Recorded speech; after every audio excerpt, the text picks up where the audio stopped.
स्वागत है आप सभी लोगों को मेरे YouTube चैनल का नाम पैशन ऑफ क्रिकेट और मैं हूं आपके दोस्तों बहुत करूंगा। दोस्तों बात करने वाले इंडिया वर्सेस वेस्ट इंडीज के बीच खेले गए चौथे T20 मैच के बारे में। मैच का पूरा विश्लेषण मैं अपने YouTube चैनल पर हमेशा की तरह करना हूं, लेकिन इस बार कुछ खास है, कुछ ऐसा नया, कुछ अनोखी चीज़ आप लोगों को बताने वाला हूँ जिससे क्रिकेट की जानकारी और क्रिकेट के बारे में आपके जो अंदाज है वो बदल जाएंगे। दोस्तों इन सभी तथ्यों और बातों को सुनने के लिए स्पेशली देखो कुछ हिंदी का प्रगाढ़ ये भी एक शब्द है जो बड़ा ही हैवी आप लोगों के लिए हो सकता है, क्योंकि और वो मैं यूज करता हूँ। दैट मीन्स कि हिंदी पर देखिए मेरे इन वक्तव्यों में, मेरे इस एनालिसिस में अंग्रेजी भी भरपूर मात्रा में होती है, तो चीज़ें बेहतरीन तरीके से मैं आप लोगों को समझा पाऊँ, ये मेरा एक मोटिव रहता है, मेरा उद्देश्य रहता है। तो शुरू करते हैं और वीडियो जरूर देखना क्योंकि बहुत कुछ इंटरेस्टिंग आने वाला है।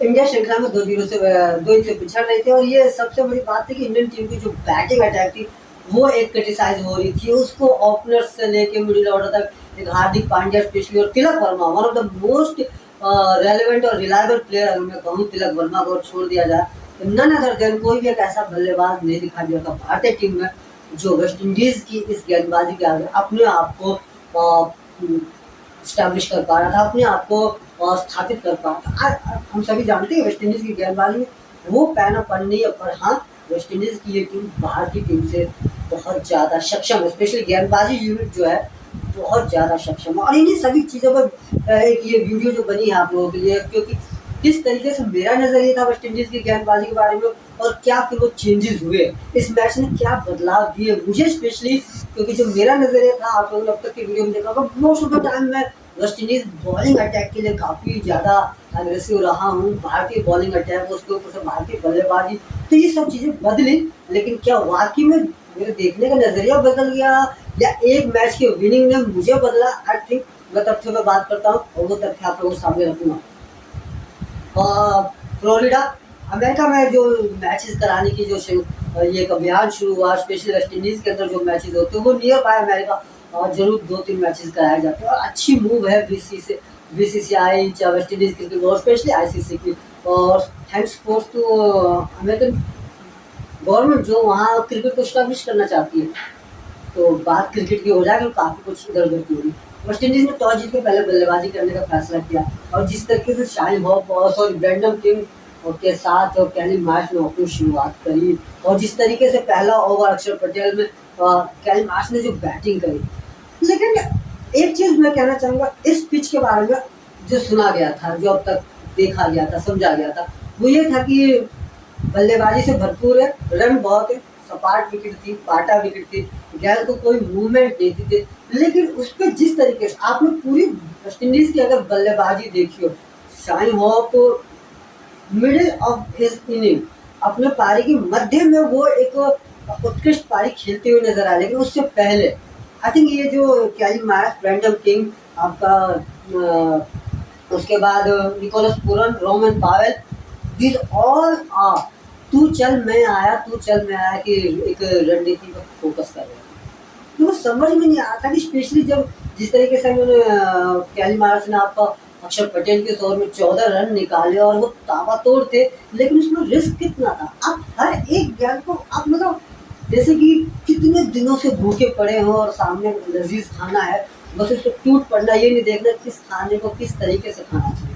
कुछ इसी तरीके वेस्ट इंडीज बल्लेबाज करते हुए नजर आए, बस वो गेंदबाजी को टूट पड़े और हासिल क्या हुआ कि जहाँ तक मुझे पहले ओवर में अक्षर पटेल की जो 14 रन आए, उसके बाद से अर्शदीप का वो अगला ओवर, पहली गेंद पे बाउंड्री और उसके अगली गेंद पहली बार का शॉट अच्छा था, लेकिन जो कनेक्शन था बैट और बॉल का वो बिल्कुल मैं कहूँगा कि उस एरिया पे हुआ, जो हैंडल होता है उससे थोड़ा सा अपर साइड, वहाँ से गेंद को लूप नहीं मिल पाया, एक एलिवेशन नहीं मिल पाया जिससे गेंद कीपर और स्लिप के ऊपर से निकल पाती। और एक यही मेन वजह रही कि सीधा संजू सैमसन के हाथों में चली गई और अच्छी डाइव के साथ कैच कंप्लीट किया। लेकिन जो मैं बात कहना चाह रहा हूँ कि आखिर ऐसा क्या देखा वेस्ट इंडीज़ के स्पेशली बल्लेबाजों ने जो किसी भी गेंदबाज को किसी भी तरीके से बाउंड्री के बाहर भेजना चाहते थे, और इसका नतीजा जो हुआ, अगर आप लोग इस पूरे उस पर पहले ओवर में जो 14 रन आया उसके बाद से मैं आप लोगों को बताऊं कि 4 विकेट 57 रन के स्कोर पर खो दिए। और ये कोई आज बढ़िया रणनीति नहीं रही डैरेन सैमी और मैनेजमेंट की, जिस तरीके से उन्होंने अपने बल्लेबाजों को शायद ये कहा हुआ भाई इस पर तुम अगर और देखिए जब आपका शिमरन हेटमायर बल्लेबाजी करने आया, उस समय जब आपका साई होप जब उन्होंने 15 से 20 रन बना लिए, उसके बाद थोड़े से एडजस्टमेंट के साथ खेलने लगे, बॉल और पिच की लेंथ को पहचान के, रन भरपूर था, आप इजीली बहुत बड़ा स्कोर खड़ा कर सकते थे। Just need to be focus हर एक गेंद और जिस पर क्या कहता है निकोलस पूरन, मेरे को समझ में नहीं आया। मैंने वो मैच में तो कुछ सुशील दोषी की कमेंट्री सुनी, वो ये कह रहे थे कि शायद ये जो समझ नहीं पा रहे कुलदीप यादव की गेंदों को, और कुलदीप यादव कभी चाइना में डाल रहे हैं, कभी गुगली डाल रहे हैं, कभी आम, और यार ये कुलदीप यादव की गेंदों पर वाकई में काबिल तारीफ है, जिस तरीके से गेंद घुमाते हैं और स्पेशली अपनी इंडेक्स फिंगर का जो यूज करते हैं और लिटिल फिंगर, वो बहुत शानदार तरीके से गेंद को कभी उसी टिप पे और एंगल से गेंद रोंगल हो रही है, चाइना में हो रही है, तो लेकिन जिस तरीके से आप आगे बढ़ के एलिवेशन दे रहे हो, आपने आया स्कोर है आपका क्या कहते हैं कि तकरीबन 2 विकेट जाने के बाद 54, और आपने आते ही उसे थोड़ा सा यार, और जिस गेंदबाज का आपको थोड़ा सा भय भी है, डर भी है, जब मैं बात सुनना तो वो कहता है कि क्रिकेट के किस नजरिए ने मुझे भारतीय टीम की बल्लेबाजी की तरफ मोड़ा, मैं वेस्ट इंडीज के इस हालात से चिंतित हूँ। भारतीय टीम ने लाजवाब गेंदबाजी की, स्पेशली अर्शदीप सिंह ने अपने आप को संयम और काम के साथ प्रेजेंट किया, जिस तरीके से उन्होंने अपना एक अच्छा, और देखिए नकल बॉल थी जिसपे विकेट निकाली उन्होंने, जिसपे विकेट शिमरन हेटमायर की निकाली, जिसपे स्लो डिलीवरी लेकिन बाउंसर के साथ कैली मैच की विकेट निकाली, तो कहीं ना कहीं भारतीय टीम की जो गेंदबाजी है, स्पेशली मैं अर्शदीप की बात करूंगा, one of the great I think finding है भारत के लिए, अच्छी गेंदबाजी कर रहे हैं डेथ ओवर में। सबसे बड़ी बात है कि डेथ ओवर में गेंदबाजी करना पसंद कर रहे हैं, वहां से वो विकेट निकाल रहे हैं, रन को रोक के दे रहे हैं, और ये एक बेहतरीन भविष्य की तरफ जाते हुए दिख रहे हैं। कुलदीप यादव इस पूरे अगर टूर में देखा जाए तो कुलदीप यादव का बहुत शानदार प्रदर्शन रहा, और आज के अखबार में कटिंग है जहाँ ये लिखा गया कुलदीप यादव ने समय समय पे अपने आप को साबित किया, दैट मीन्स कि he prove himself but doesn't get effect by the BCCI cricket board. वो अपने आप को साबित तो कर रहे हैं, लेकिन जिसको फल मिलना चाहिए वो भारतीय क्रिकेट कंट्रोल बोर्ड उन्हें नहीं दे पा रहा है। लेकिन ये जो फॉर्मेट है, मैं कहूँगा कि जिस तरीके से कुलदीप यादव गेंदबाजी और जिस तरीके से वेस्ट इंडीज के बल्लेबाज है, दोनों में ही ना जमीन आसमान का अंतर है। वेस्ट इंडीज टीम की बल्लेबाजी एक हाशिए पे है, और कुलदीप यादव उनके लिए द ग्रेट जायंट के समान है। यही कुलदीप यादव और बेहतरीन ऑपोजिशन के आगे गेंदबाजी करेंगे, दैट मीन्स कि थोड़ा सा इनका टैलेंट और निखरेगा, और थोड़ा सा बेसिस है और इनके बारे में सोच सकते हैं। आई थिंक ग्रेट मूव के साथ ये गेंदबाजी करते हैं, नो डाउट अबाउट इट। गेंदों की समझ अच्छी है, लेकिन कई बार ना एक अच्छा, देखिए जिस तरीके से वेस्ट इंडीज क्रिकेट के हालात है हम सभी जानते हैं, कितना वो यूज टू है प्रैक्टिस के, कितने वो एनालिस कर रहे हैं बॉलर के, लेकिन इसके according South Africa, New Zealand, Australia, these are the phenomenal teams. आप even Bangladesh and Pakistan can't take them down. तो ये जो टीमें हैं, यहाँ आपकी एक गेंद आपके स्तर की परीक्षा होती है, और वो दिखाता है कि आप किस स्तर पर काबिलियत रखते हैं। शिमरन हेटमायर, देखिए इस खिलाड़ी ने जब 5 विकेट डाउन होने के बाद जब ये बल्लेबाजी पाया, थोड़ा सा, क्योंकि कमेंटेटर भी यही कह रहे थे कि भाई वेस्ट इंडीज टीम इस बात से मादा नहीं रखती है कि कितने विकेट गिर गए, उन्हें सिर्फ स्कोर चाहिए। नहीं, ऐसा नहीं था। कल की जो सिचुएशन ये थी, उनको पढ़ाया लिखाया सिखाया गया था, फ्लोरिडा की पिच पे रन है, आप जाइए और जाते ही बल्ला घुमाइए, ये उनके बिल्कुल दिमाग में बिठा दिया गया था। क्योंकि देखिए एक खिलाड़ी गलत खेल सकता है, 2 खिलाड़ी गलत, पूरी टीम इसी धरने पे चल रही थी कि हमें जाना, और पहली गेंद के साथ वो स्लॉग शॉट स्टार्ट करने, दैट मीन्स कि माइंड सेट किया गया था उनका कि आप एक बार बॉलर पे हावी हो जाओगे तो उसके बाद से बॉलर आपका कुछ नहीं बिगाड़ पाएगा। और ये माइंड सेट कितना नुकसानदायक रहा वेस्ट इंडीज टीम के लिए, कितना नुकसानदायक रहा डैन सर्विन मैनेजमेंट के लिए, वो देख सकते हैं। स्कोर जब एक प्लेयर, और देखिए यहाँ तक ऑरेंज स्मिथ 12 गेंदों में 15 रन, और वो भली भांति तरीके से, अगर दोनों ओपनर जिस तरीके से वेस्ट इंडीज के खेल रहे थे, मार्स और बेंडन की, उन्होंने थोड़ी बहुत पहले और 14 रन आने के बाद थोड़ा बहुत सूझबूझ का परिचय दिया था। तो आई थिंक जो स्कोर 179 178 है और 9 भारतीय टीम को बना था, वो दिख रहा। आई थिंक नियर बाय, जो मैं भी मानता हूँ कि पिच में कुछ भी खास नहीं है, और स्पेशली पाटा की गेंद बहुत अच्छी तरीके से आती है, आउटफील्ड बहुत और फास्ट था, बस आपको बैट और बॉल को कनेक्ट करना था मिडिल ऑफ द बैट, वो कनेक्शन और गैप प्लेसमेंट थी, बस दो काम आपको करने थे, connecting middle of the bat और placement between the fielders, two fielders step time. और उसके बाद से आपको कुछ नहीं करना, बस स्कोर बोर्ड पर आपको रन देखने, नियर अबाउट 250 का स्कोर होता। भारतीय टीम की गेंदबाजी यजुवेंद्र चहल, जिन्होंने आई थिंक एक विकेट निकाली पिछले मैच में, उससे पहले मैच में उन्होंने बहुत शानदार गेंदबाजी की थी, लेकिन इस बार यजुवेंद्र चहल की पहले ओवर में काफी स्कोर बोर्ड को टिकलिंग करने के लिए ये एक रणनीति अपनाई गई और जिसमें खुद इस रणनीति में इस चक्र में वेस्ट इंडीज टीम फंसती नजर आई। जो वेस्ट इंडीज टीम को ये एक पाठ पढ़ाया गया कि आप अटैक के मूव में चले। और देखिए एक चीज जो हम सब भूल गए और मुझे ध्यान है, मैं यहाँ पर आप सब भारतीय टीम की मैं अभी बात करूंगा भारतीय टीम की बल्लेबाजी के बारे में, शुभमन गिल और यशस्वी जायसवाल के बारे में, शुभ जायसवाल की जोड़ी के बारे में। इससे पहले क्या किसी ने पूरे मैच के दौरान कुछ एक खास नोट करने की कोशिश की? वेस्ट इंडीज की टीम ऑल आउट अटैक के लिए जा रही है, लेकिन जो चेंजेस जिस पूरे माइंडसेट को चला रहा है Hardik Pandya, cruel captain, I must say that cruel captain, वो जानते थे कि किस तरीके से वेस्ट इंडीज के प्लेयरों को बांध के रखना। पहला ओवर अक्षर पटेल, दूसरा ओवर अर्शदीप सिंह, उसके बाद से चहल और कुलदीप यादव को उन्होंने बिल्कुल इंट्रोड्यूस किया। डरे नहीं, स्कोर बाउंड्रीज आती गई, लेकिन वो बिल्कुल भी विचलित नहीं हुए, क्योंकि वो क्रूल है, क्योंकि जानते हैं कि किस तरीके से सामने वाले को वश में करना। और मैं कहूँगा कि निगल लेना, वो कल के अपने जो आइडियाज जो थॉट प्रोसेसेस थे उनके, उन्होंने उस तरीके से चले कि सामने वाला टीम और सामने वाला प्लेयर सिर्फ उनके जाल में फंसता गया। और एंड ऑफ द डे ये नतीजा निकला कि जो उन्होंने चक्रव्यूह भारतीय टीम के लिए रची उसमें खुद फंसे, और जो हार्दिक पांड्या ने एक रणनीति बनाई उसमें सफल नजर आया।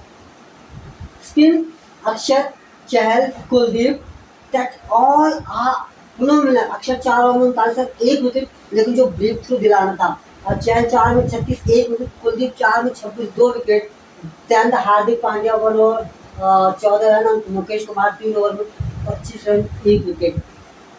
टोटल जो स्कोर रहा 20 ओवर में 8 विकेट पे 178 रन, लेकिन पूरी तरीके से 178 रन की वेस्ट इंडीज की टीम, और आई थिंक वो थोड़ा बड़ा स्कोर रहा था, लेकिन भारतीय गेंदबाजी सुपर। अब बात कर लेते हैं शुभ जायसवाल। आई थिंक ये एक स्लोगन बढ़िया रहेगा, शुभ जायसवाल नियर बाय दिवाली। अगर ये टेम्पलेट्स ये पम्पलेट्स बचे शुभ जायसवाल तो सुपर ना। आई थिंक ये मेरा एक थॉट प्रोसेसर है, थॉट है। अगर कोई भी मार्केटिंग कंपनी से यूज़ करना चाहती है तो मेरे बिजनेस अकाउंट ईमेल पे कांटेक्ट कर सकती है। और ये जो स्लोगन कॉपीराइट, तो शुभ जायसवाल का स्लोगन है। यशस्वी जायसवाल पिछला T20 मैच अनलकी रहे, बहुत जल्दी अपना विकेट गंवाया, और हम सबको ये थे कि आई थिंक वेस्ट इंडीज के जो टेस्ट मैचेस जिस तरीके से खेले सडनली से क्या होगा, लेकिन जायसवाल है वो जानता है कि किस तरीके से अपने आप को प्रेजेंट करना है, और रनों की जो भूख है वो सब दरकिनार करते हुए। देखिए बहुत से लोग ये कहते हैं कि खिलाड़ी के अंदर रनों की भूख होनी चाहिए, गेंदबाज के अंदर विकेट लेने की भूख होनी चाहिए। मैं ये कहता हूँ पैशन होना चाहिए, पैशनेट होना चाहिए। मैं खेलना चाहता हूँ। मैंने कहीं ना सचिन की the great legend sir Sachin Tendulkar के कहीं लिखा हुआ कुछ था, उन्होंने कुछ कहा था, वो पढ़ा था, मैं आप लोगों के साथ शेयर करना चाहता हूँ कि मैं ताउम्र क्रिकेट खेलना चाहता हूँ। मुझे स्कोर, सेंचुरीज, बाउंड्रीज, जीत हार ये मायने नहीं रखते। मैं चाहता हूँ कि जब मैं अपने जीवन की आखिरी सांस लूँ तो बीच मैदान क्रिकेट फील्ड पे हो। That the spirit. रनों की भूख, विकेटों की भूख किसी कीमत किसी समय आके ना वो भूख मर जाती है, वो शांत हो जाती है। लेकिन मुझे जीना ही उसके लिए, मैं पैदा ही उस स्पोर्ट्स के लिए हुआ हूँ। और वो हर कोई नहीं कह सकता, ये बात मैं मानता हूँ कि हर एक सचिन के वक्तव्य को नहीं फॉलो कर सकता, लेकिन उनके दिखाए हुए नक्शे कदम पर चल सकता है। तो भूख नहीं, पैशनेट। आप कितने पैशनेट हैं, आपकी लगन कितनी है, और वो जायसवाल दिखता है। जो हमने किस्से कहानियां जायसवाल के बारे में पढ़ा है कि वो एक ऐसा प्लेयर है जिसने बहुत स्ट्रगल किया। आई थिंक मैं किसी दिन सचिन की ऑटोबायोग्राफी बनाऊंगा और आप लोगों को पेश करूंगा। स्ट्रगल उन्होंने भी किया है, लेकिन हम उन स्ट्रगलों के बारे में नहीं जानते, क्योंकि आधे से ज़्यादा स्ट्रगल के पीछे एक दम होता है। उसकी चर्चा फिर कभी होगी। लेकिन भारतीय टीम की बल्लेबाजी, शुभमन गिल, यशस्वी जायसवाल, और शुभमन गिल भी बहुत शानदार फॉर्म में नजर आए। अब तक की पिछले 3 T20 मैचेस में जिस तरीके से उन्होंने खेला है, और स्पेशली वनडे मैचेस में, बहुत लोग ये कहने लगे थे कि टेस्ट टीम की छाप छूट रही है। ये वो शुभमन नहीं दिखाई दे रहा जो आईपीएल के अंदर दिखा था, जिसमें अपने दम पे लास्ट के 3 मैचों में हार्दिक पांड्या एंड कंपनी को पाने तक पहुंचा। आई थिंक दैट्स राइट, लेकिन कहीं ना कहीं आई थिंक थोड़ा सा बीच में एक फेस आता, जिसे हम सब कहते हैं नर्वसनेस, जिसे हम सब कहते हैं थोड़ा सा खिलाड़ी ओके दैट्स इट कूल, इस तरीके का फेस आता। कल जायसवाल 47 गेंदों में 77 रन और उसके साथ 5 छक्के और 3 चौके, वो शो करता है कि किस तरीके से उन्होंने अपने आप को प्रेजेंट किया। Yashasvi Jaiswal and Shubman Gill both half phenomenal. Tilak Varma not out, 1 wicket मिली जो रमेश अफर की। हम भारतीय टीम के इस अचीवमेंट के पीछे वेस्ट इंडीज की गेंदबाजी भी मायने रखती है, उसके बारे में चर्चा करना जरूरी है। वो 3 ओवर में 22 रन, अकील हुसैन 4 ओवर में 31 रन, जैसन होल्डर 4 में 33, Romario Shepherd 3 35 1 wicket, Odean Smith 2 over 30 run, Rovman Powell 1 over में 13 रन। ये वेस्ट इंडीज की बॉलिंग चार्ट है, आप सब लोगों को मैंने बताया। लेकिन क्या ये वही टीम वही है, बॉलिंग अटैक वही है, सिर्फ जो बदला है, जिस नजरिए की बात कर रहा था, वो है जायसवाल और शुभमन गिल की जोड़ी। जिस तरीके से दोनों ने अपने आप को प्रेजेंट किया, देखिए उसी पिच पर दोनों ही खिलाड़ी रन दोनों ही खिलाड़ियों ने बनाया। और देखिए जिस तरीके से भारतीय टीम ने 17 ओवर में अचीवमेंट किया, 3 ओवर पहले एटलीस्ट 17 ओवर में नियर बाय 10 रन, तो उसको से 10 साढ़े 10 रन की स्कोर से टीम चल रही थी, कोई उठापटक नहीं थी। तो जो मेरा नजरिया चेंज हुआ, क्या इन दोनों बल्लेबाजों ने बदला, जिस तरीके से इन दोनों बल्लेबाजों ने बल्लेबाजी की है। तो वेस्ट इंडीज की जो गेंदबाजी रही, जो अब तक की रही है, क्या यहाँ रोमन पावल अपने कुछ आइडियाज को यूज करने में चूक गए? क्या शायद वो शुरुआती जो 55 रन पहले 5 ओवर के अंदर भारतीय टीम ने जो बनाए जिस तरीके से, क्या वेस्ट इंडीज टीम वहाँ कहीं हद तक नजर आई?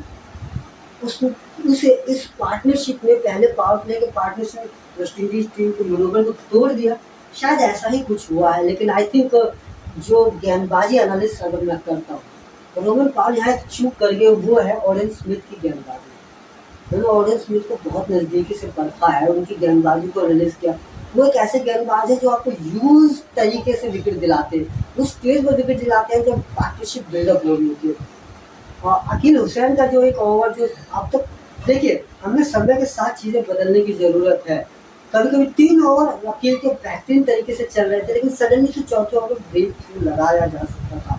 जिस भारतीय टीम स्पिन के आगे बहुत अच्छा खेलती है, लेकिन क्या लिटिल बिट चेंजेस हो सकते थे? वो थोड़ा सा एक जो आपके पास रोमन पावल जो 1 ओवर में 13 रन, वो स्टार्ट ओवर कर सकते थे। देखिए स्थिति जब बिगड़ जाती है और हाथ से निकल जाती है, उसके बाद कहने वाली बहुत सी बातें होती है, ये किया होता तो वो हो जाता, वो किया होता तो ये होता। ये सिर्फ चीज़ें होने के बाद की कायवाद है कि हम किस तरीके से अपने आप को प्रेजेंट करते हैं। लेकिन एक बेहतरीन कप्तान, मैंने हार्दिक पांड्या का क्यों क्रूर कैप्टन कहा, क्योंकि उन्होंने अपनी टीम की बलि देते हुए खुद, क्योंकि जिस तरीके से पिच थे, जिस तरीके से पिच पर रन थे, कोई भी से बढ़िया, अगर वो जो अक्षर पटेल की ओवर में 14 रन आया और उस ओवर में विकेट ना आती अगले ओवर में, फिर हार आपका चहल और कुलदीप यादव के उन ओवरों में अगर 15-20 रन आ जाते और ये दोनों बल्लेबाज थोड़ा सा संयम से खेलते, तो ये क्रूर होता जो अपनी टीम को खुद ले डूबे। इतनी बेजान पिच पर स्पिनरों से गेंदबाजी अक्षर को लगातार कंटिन्यू ओवर कराना क्यों ये सवाल चारों तरफ होते हैं। लेकिन जीवन में अगर कुछ पाना है ना, तो रिस्क, विदाउट रिस्क आप कुछ नहीं कर सकते। एक कदम आपको सामने वाले से आगे रहने की जरूरत है। भारतीय टीम श्रीलंका में 2-2 की बराबरी से आज जो आखिरी निर्णायक T20 मैच होने वाला, देखना होगा किस तरीके से, और मैं देखना चाहूँगी वेस्ट इंडीज टीम क्या कर सकती है। तो दोस्तों मेरे द्वारा किया गया विश्लेषण आपको कैसा लगा जरूर कमेंट करके बताइएगा। कमेंट करने के लिए कमेंट सेक्शन में सोशल साइट पर जा सकते हैं, जिसके लिंक आपको वीडियो में चलते दिखाई देंगे। खुश रहिए, सुरक्षित रहिए, अपने परिवार ध्यान रखिए। Thank you so much.